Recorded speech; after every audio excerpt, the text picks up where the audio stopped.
Hello, lovely people.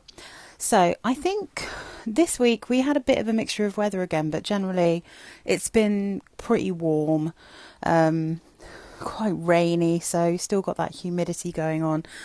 Now, most of what I wore this week worked really well. I wore one thing that I think was not quite right for the kind of weather we've got at the moment, which is where it's kind of cooler in the morning, but then by the time I'm on my way home from work, it's quite hot. And then by the time I actually get in, like, I'm on fire. And actually, I put something on like that today. I'm filming this on Saturday, and I sprayed something on in the morning, and then I was like, oh, this was the wrong decision for this weather. But anyway, it is that kind of confusing time of year. So let's start with this one, though. This was a good choice for the day that I wore it. And this is just like a field of mimosa. It's beautiful. This is Fragonard Belle de Grasse. Absolutely lovely perfume. Very mimosa heavy. I think it might be Danielle who I heard say that this was actually called Mimosa. I wonder if it's one of their Flower of the Year perfumes they brought out that people just liked and then they renamed it as Belle de Grasse or something. But anyway, this is an affordable fragrance, like Fragonard. These brand new in the UK are £40. You can get this from Marks and Spencer's, but obviously you can get it online as well. So this is violet leaf bergamot in the top notes. Mid notes are mimosa, lilac and orange blossom. Base notes are heliotrope and musk. Now there is definitely a kind of strange green earthiness in this perfume, especially when you first spray it. You really get that leafy smell. There's almost, I'm trying to think of, I don't know that what I want to say is waxy, but it smells really green. But then there is the most incredible sweet mimosa here, and it's powdery and it's beautiful. It's one of those perfumes that kind of smells, I'm trying to think of the way to describe it, because it is so intensely pretty and sweet and smells like you're running through a field. I think that the floral notes here make this smell very feminine, but the green notes kind of temper down that feminine edge a little bit. But it's just a very happy yellow smelling perfume. Like, you get a little bit of that lilac. I think the heliotrope is probably helping to sweeten this up. But that bergamot and violet leaf is pretty green when you first spray it. So it does have a slightly strange smell when you first spray it. And then it transitions into being mainly a powdery mimosa with just a little hint of some other sweet, beautiful things. And then it is quite linear. So this one, it's actually surprisingly long-lasting, I think, this perfume. I think it's really good quality. So it really sticks around, and it's just very, very pretty. I can see down here, yeah, I think it was just called Mimosa, the original, and it is one of those bottles that's shaped like their Flower of the Year ones. So yeah, I mean, it's just gorgeous. It's very pretty. If you like mimosa, this is the perfume for you. What's next on my list? Let's go. Oh, well, I mean, it's another mimosa, but oh my God. If I could only keep one of these, then it would be this next one, but that's because I'm a bit of a lunatic and I'm just going to spray it out. Oh my God. I mean, I'm just obsessed. Truly. One of my absolutely favourite perfumes nowadays, I think this is Lolita Lempicka. This is the Fleur Defendue. I don't know how to say that. I think it means forbidden flower. And it has the bones of the original Lolita Lempicka, but it's kind of more of the eau de toilette concentration. But it has this mimosa note in it and a strawberry leaf note, which some people say actually smells like strawberry. Personally, I think it smells a bit like apples. Oh my God, it is heaven. It is fresh, it's beautiful, but it's got that magical fairy tale feel that you get with Lolita Lempicka. It matches the bottle perfectly. Another perfume that to me does smell yellow. I mean, let me just read the notes. Top notes, mimosa, wormwood, strawberry leaf and stem greens. So there is a bit of greenness. Lovely, beautiful, powdery mimosa. Middle notes of violet, anise, peony and iris. And I don't really get much of the way of peony. I get a little bit of anise, I get some violet, and I get some iris. So like pretty classic Lolita Lempicka. Base notes, almond, cherry and musk. Oh, and again, a lot of people say that they get the cherry, but for me, this is coming across as bright and fruity, but it's more like orchard fruits because of that mimosa. I get lots of almond. It's so sweet and beautiful. It's absolutely bloody delicious, and it really, I think I said it when I first got it. I find it very difficult to not wear this all the time because I think about it all the time, but it is discontinued, so I'm trying not to like absolutely hammer through it. But this is one that probably, if I can get hold of another bottle, I will buy myself a backup because I love Lolita Lempicka. I have to say, it doesn't have the same like fluffiness, but the Eau de Toilette Lolita Lempicka has a lot of similarities to this in once it's dried down. It's just missing the kind of orchardy, bright, kind of fruity feel and that fluffy mimosa. But apart from that, they do have quite a lot of similarities. But yeah, I mean, if I can get a backup of this, I will have to, because I want to wear this all the time, and I think it's probably my favourite ever Lolita Lempicka. It's just, I think it's magical. So then, let's push this baby up. Let me just make sure. Oh, look at it. Oh God, it's so pretty. What will fit best up here now? Let me see. Maybe I've got room for one of my bigger bottles. So, another favourite of mine. Oh my God. Oh. If I'm not really sure what I want to wear, I tend to reach for this one, or like one of my old signature scents, you know. Boum, green tea, cherry blossom. Oh, I said Boum. Some people call this Boum, I think. I'm not entirely sure how you're supposed to pronounce it, but it is Jeanne Arthes. I probably don't pronounce that right either. I heard someone saying Arthes or something, but I'm British. I'm never going to get this right. So as far as I'm concerned, Jeanne Arthes, Boum, green tea, cherry blossom, one of my all-time favourite perfumes, one of my old signature scents, absolutely delicious, the freshest, juiciest, yummiest, fruity floral tea perfume.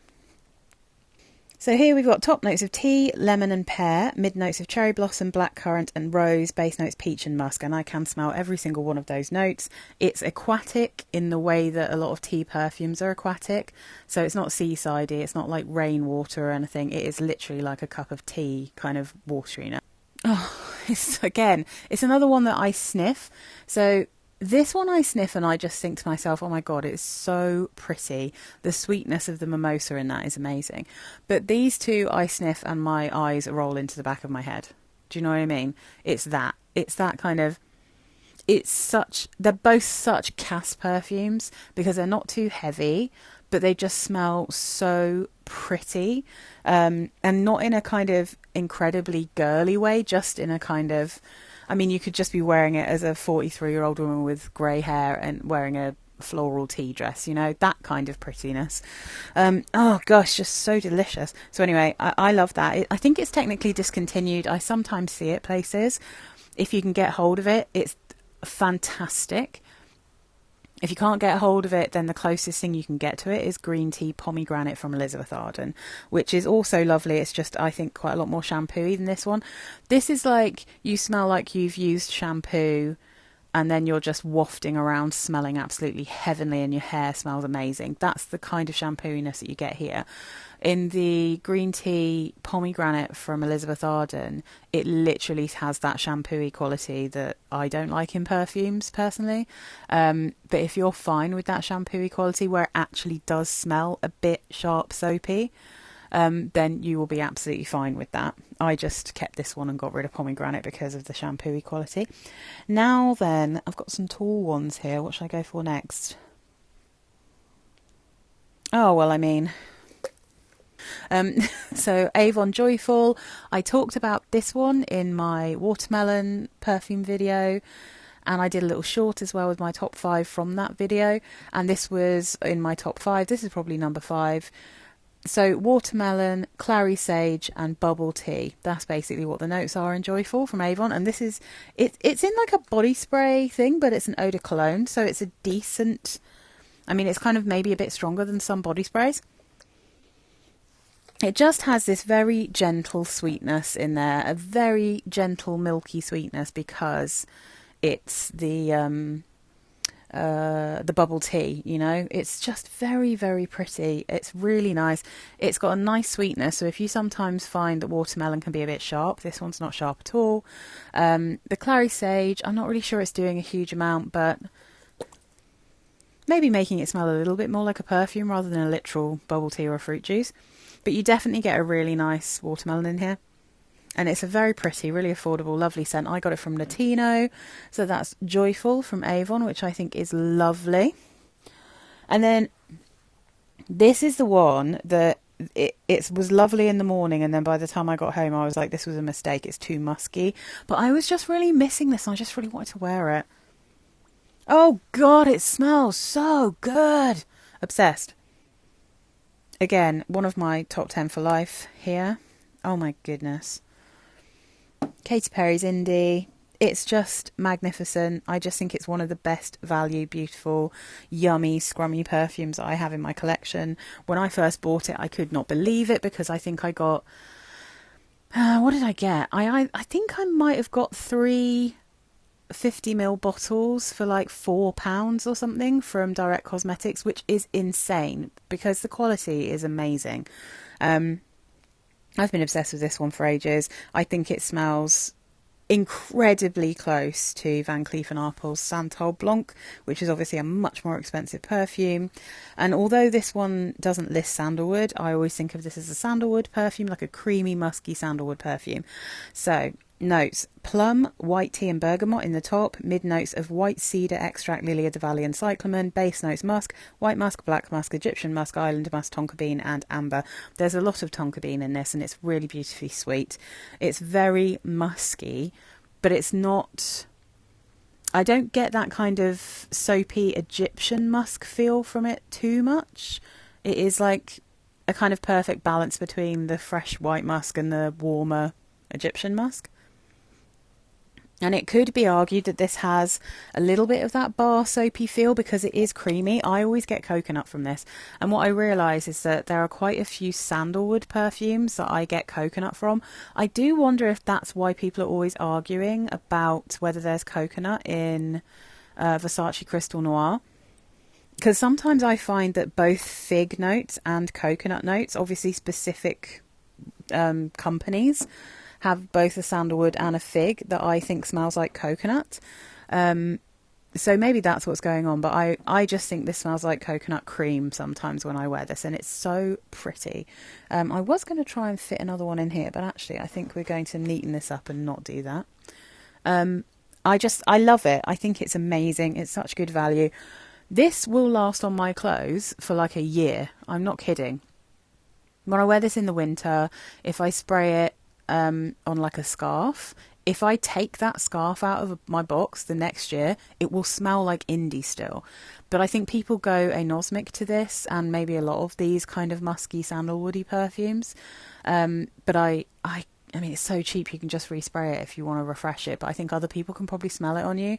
My husband says that this smells like a perfume that I wear when I want to get stuff done. He thinks this is like my out of the house cast smell. I think that's what he said. But I just love it. I just think it's incredible. Oh, very not like Indi at all. But on one of the hotter mornings, actually, yes, I would have. Did I wear this for the whole day? Maybe I was swapping around because I started off the day with this because I was literally thinking to myself, I haven't worn this for ages, and the lovely Savour Salvage scent, Amy made a video about lemon perfumes, and I responded, I put a little comment up on that, and when I was writing it down, I was like, oh my god, I almost forgot. This is one of my favourite lemon perfumes, and I thought, god, I haven't worn it, so I need to wear it. Oh my god, it is so fun to wear. This is such a beautiful, fun, bright lemon perfume. This is lemon and ginger from Acqua Colonia from 4711. This is part of the main collection. It is fresh to death, but it doesn't have the bitter lemon peel smell that you sometimes get with a citrus note. So I think I was talking last week about the Lush ones, and I was saying, and I do have a bit of an issue with some of the citrus notes that Lush use because they smell so bitter to my nose. This just smells like actual squeezed lemon juice. I'm not really getting the pith, and that's, I think, what I get. You know, the white bit around a citrus that tastes really bitter and nasty? That's what I get with the Lush citruses a lot of the time. With this, it is not that at all. It is just beautiful, like a squeezed lemon juice. And then imagine that a splash of ginger syrup has been added to it. So it's mainly lemon, not much ginger. But I think whatever's happening with the ginger is making it smell a bit sweet.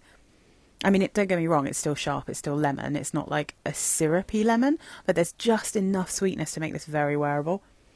Oh my God, I'd forgotten how fun it was. I loved it. I put it on in the morning, and then I know I resprayed this because later on, like, I was thinking, oh, maybe I'll just put something different on. And I put more of this on because I loved it so much. But I think I probably wore something else in the afternoon. I can't remember which way round all of this was. It actually might have been that I put that on later on. Who even remembers, you know? Oh, delicious. Anyway, so lemon and ginger, they only give you lemon and ginger. And this is one of those that could possibly be just lemon and ginger, you know? What to go for next? Oh, my most beautiful bottle. Oh, my God. Another one that I'm absolutely obsessed with. I think this perfume's amazing. I know not everyone gets on with this. Some people really don't. And I know some people have bought this secondhand, and trust me, don't buy this secondhand, because I already think that when I don't wear this for a long period of time, I need to clear out the sprayer a little bit because it seems to go a little bit peppery if it's been left for too long. Oh my God. This is my happy place. Mediterranean from Elizabeth Arden. Not only one of the most glorious bottles in my collection, one of the most beautiful, glorious smells. And it's in the same realm as these, because this is a kind of wisteria lilac-y perfume. These are Mimosa, but they've still got those gorgeous kind of very feminine powdery florals. This one is a little bit more of a purple floral, and those are yellow, but they still have a little bit of a crossover in how they make me feel to wear. Again, like wearing a little tea dress and running barefoot through a field, like, but maybe this one is a little bit more running barefoot along the coast, you know, like, well, the Mediterranean coast somewhere. So this is top notes of plum and Sicilian mandarin and peach, mid notes of wisteria, magnolia and orchid, base notes musk, sandalwood and amber. It's like some kind of delicious peach sorbet, some special kind of plum. This is quite sweet. It's not really... Let me just have a sniff. Yeah, it's actually full on sweet. Sweet, plummy, peachy. Really beautiful wisteria in this. A bit musky. It's actual magic on me and to me. And my husband really likes this one as well. I just think it's so magical. This is definitely like... I would wear this for a wedding. Like to go to a wedding. I might even consider wearing this to get married. Like it gives me that kind of feel. It's just so gorgeous. Now, it doesn't list that there's any C notes or anything, but I think if you actually read the description on the Elizabeth Arden website, they do talk about a sea breeze, and I totally get it. Like, yeah. I mean, I know a couple of people who are my subscribers have said they've tried this and they really don't like it. And I can understand, because it's, I don't know, somehow it's like so easy for me to wear. It's one of my easy perfumes, but I can see that this has a texture that some people don't like, because if you go a bit further with this texture, then you're getting into the cool water texture from Davidoff and Laguna from Salvador Dali. Davidoff, to be fair, I think there might be tons of ambroxan or something in that perfume, which bothered me. But it has like an aquatic feel while being powdery, and I don't normally like that. So I can see that this would wind people up, because I do feel like it's a little bit aquatic while also being powdery. But Laguna, because there was so much vanilla in that, really bothered me. And Colette from Toka is the same, because that has like a sheer powdery quality but then has quite a lot of vanilla. It kind of makes me feel a bit weird, but somehow, because there's no vanilla in this for a start, and just because I think it's so juicy and fruity, and because the powderiness is coming from wisteria, it just really, really works for me. I think it's glorious. So yeah, I'm obsessed and I love it and I think it's beautiful. And then, what a week so far. I mean, I think I really like Belle de Grasse a lot, but I think it's the only one here that I don't like feel obsessive about. Like, it's somewhere between a like and a love. Actually, maybe this one's somewhere between a like and a love, because I think I probably like the Britney Spears Jungle Fantasy as a watermelon a little bit more than this, even though I do think this is amazing. But everything else here I'm like sort of low-key obsessed with. And this is so beautiful. Oh my god, I had such a good week. So I wore this one, I think maybe on like Tuesday. It was quite a hot day. And I was just in the mood. Oh, Avgoustos from Korres. What a beautiful perfume. Literally smells like I'm on a holiday in Greece. It's some kind of magic, this one. I feel like if you like fig, massively recommend this. So this isn't exactly the same at all as Philosophus, but it does open up smelling quite similar to Philosophus. And then it transitions into smelling like a mixture of Philosophus and like a delicious, almost slightly lotiony, but not suntanny, orange blossomy, creamy scent.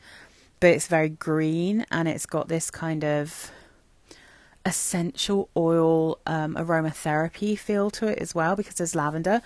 Oh, I mean, it is wonderful. So the top notes are bergamot, lavender and mandarin orange. Mid notes of fig, lemon tree and orange blossom. Base notes musk, ambergris and cedar. And the ambergris I think just gives it a tiny salty touch, which is a genius thing. Because it's not actually salty, but like it's that thing again of that balance. There's like, I mean, from the bottle, lots of lemon tree, lots of fig, and it's got a real greenness. But you spray it and you get a little bit of that lavender, and then it transitions into bringing that orange blossom through. And it truly made me feel like I was in the Mediterranean. It's just beautiful. I was very much still in the UK and very much working. But what a fantastic affordable perfume. Full price, about £40. You can normally get these for about 25 though. Avgoustos. Wonderful, brilliant, fantastic. So yeah, that was all the full bottles I wore. And then I tested something I've had for ages, because someone asked me in a comment on my videos, and I said I would look and see if I had samples of the Brocard perfumes they were interested in. I could only find one, unfortunately, which is the Tulip and Mimosa from the Sense of Nature. So this is one of, because the Sense of Nature, I have the blackcurrant and tomato leaf, which I'm obsessed with. I love that perfume. That was my signature scent for quite a while. But I have a few samples of these. Unfortunately, I didn't have the other one. I can't remember offhand what it was now. But so Tulip and Mimosa, I tried this. Let me just put that there for now while I read you the notes.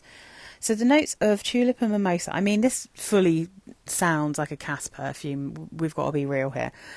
So the top notes are banana leaf, black tea, tangerine in the top. Mid notes of tulip, mimosa and orchid. Base notes coconut milk and musk. I mean, that could not sound more like my kind of thing. And this is very pretty. It's quite a gentle mimosa.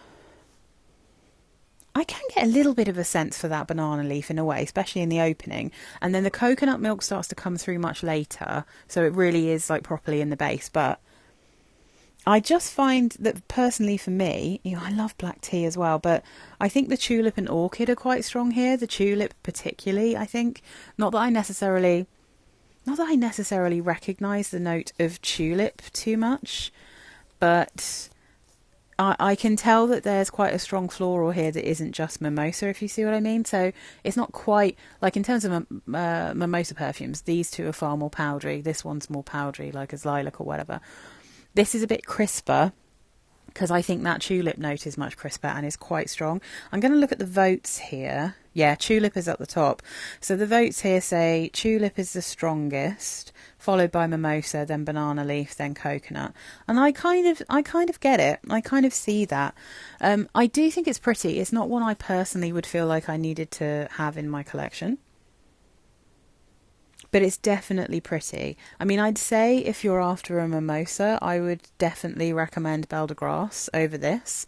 But if what you're interested in is this just overall, if you're looking for a tulip perfume, this is the one. So yeah, the tulip is stronger than the mimosa, which I think is why I don't love it. But it is really pretty. Smells nice on the skin. I thought when the coconut came through, that was a really nice touch because it gave it a tiny bit of a kind of milky creaminess, you know. Very pretty. But yeah, so let me know down below if you actually end up buying this and if you like it. But yeah, I do think that's pretty. It's just not one of my favourites. But yeah, guys, I think that's it. I have some samples coming through, loads. I just normally on payday I will order a ton of perfumes, but I'm waiting for some samples, and then I've got some other things that I'm going to try and smell in store. I have smelled one of them in store so far, but I'm really struggling to find samples, or at least tester bottles to spray. I've been to a few shops that sell, for instance, I'm looking for some of the Britney Spears ones, and they have all of the Britney perfumes for sale, but they don't have testers of them. So I'm like, ugh, that's so annoying. I know what Midnight Fantasy smells like. But anyway, so I think that's me for this week, guys. I've had a delicious week. I'm really already struggling to not want to put this on again. Like, maybe I will. Maybe I'll just wear it again this evening, because yeah, the one I put on this morning that was way too strong is now wearing off because it's 7 o'clock. So I don't know, we'll see. I might just put something else on now. Guys, thank you so much for watching. Please do subscribe if you're not already, and let me know what you've been wearing this week, what the weather's like where you are. Let me know if you've got any of these, and how you feel about them, and if you hate any of them. Do you hate my favourites? Totally fine. I hate a lot of people's favourites. But anyway, thank you so much for watching. You're all fantastic. I hope you're having a lovely summer. I'll see you again next week. Bye, guys.